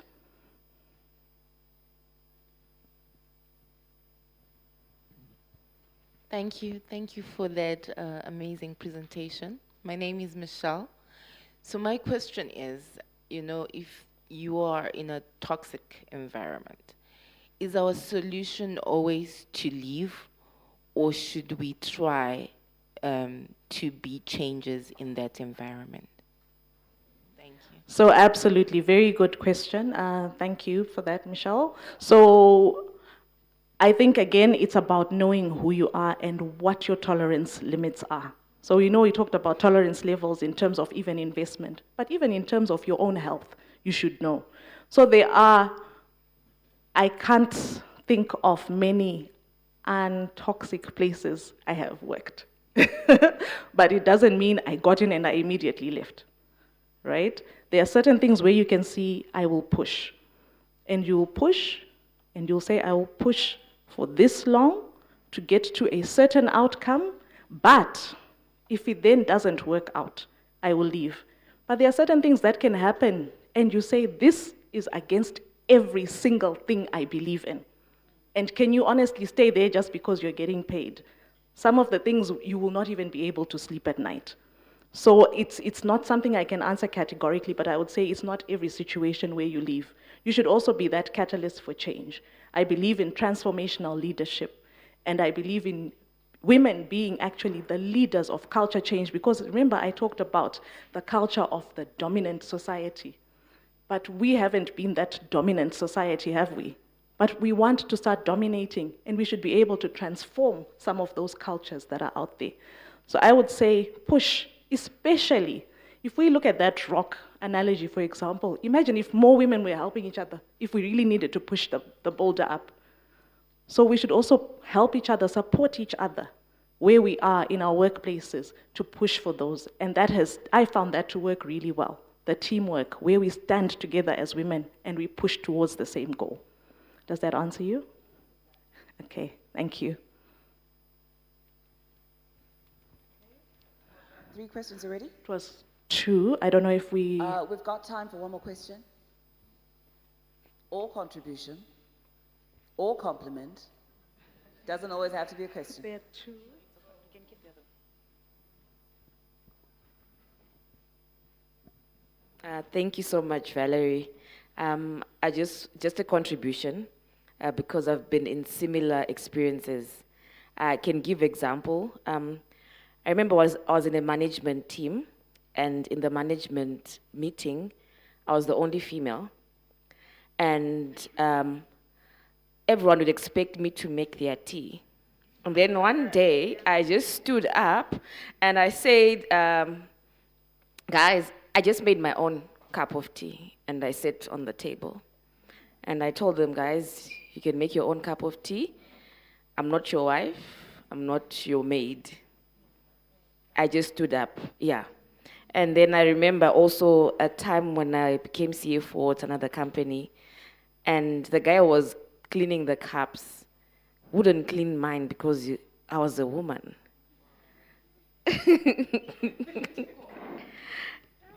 Yeah. So you come across things like that, but sometimes you can stand up for yourself. I've been fortunate enough to be bold naturally and stand up for myself. And then I've had situations that have been toxic that even as I had to leave. Sometimes you just have to leave in some situations, and sometimes you just have to be bold and make the difference. Yeah. Thank you so much for sharing that. So, in closing, I would just like to leave you with an excerpt from a poem entitled The Time of the Awakened Woman from the book A Radical Awakening by Dr. Shefali. So I'm just taking excerpts from the poem. There comes a time in the life of a woman when she discards her old ways like tossed shoes in the garbage, when she shreds the list of shoulds and obligations, and when impossible expectations are burned in an incinerator. There comes a time in the life of a woman when her desire to fit in with the crowd dissolves, when her manic compulsion to be perfect vaporizes, and when her obsession to be voted popular eviscerates. There comes a time in the life of a woman when she simply says, no more. When facade, artifice, and guile leave her nauseated. And when righteousness, dogma, and superiority repulse her. There comes a time in the life of a woman when she no longer cowers in the shadows of her unworthiness, when she no longer plays small so that others can feel big, and when she swaps the role of victim for the role of co-creator. There comes a time in the life of a woman when she unabashedly and boldly occupies her ultimate sovereignty, when she finally feels ready to claim her space in the world, and when she redefines compassion as unequivocal self-love. Thank you, ladies and allies. Wow, thank you very much for that wonderful presentation, Valerie. Another round of applause for her. I think you should just give us the title of the book once more in case some other people want to read it. So the book is A Radical Awakening by Dr. Shefali, A Radical Awakening. All right, so we can all resonate with what's in the book. We're running a little bit late, but it's now time for us to have our teen network get somebody to adopt you, adopt someone, sponsor someone, mentor someone, identify someone, and then we get to talk about all these wonderful things that have been discussed here. We'll just have a 15-minute break, and I implore you to come back in time because we have quite a number of things that we'd like to get through this morning. But before we go, please kindly make sure that your business card is in here. We're going to have a raffle a little later on, and you might just be the winner. So kindly put your business card in here, ladies and gentlemen, ladies and allies. We can now just take a break. We'll be back in 15 minutes after our tea. Thank you very much.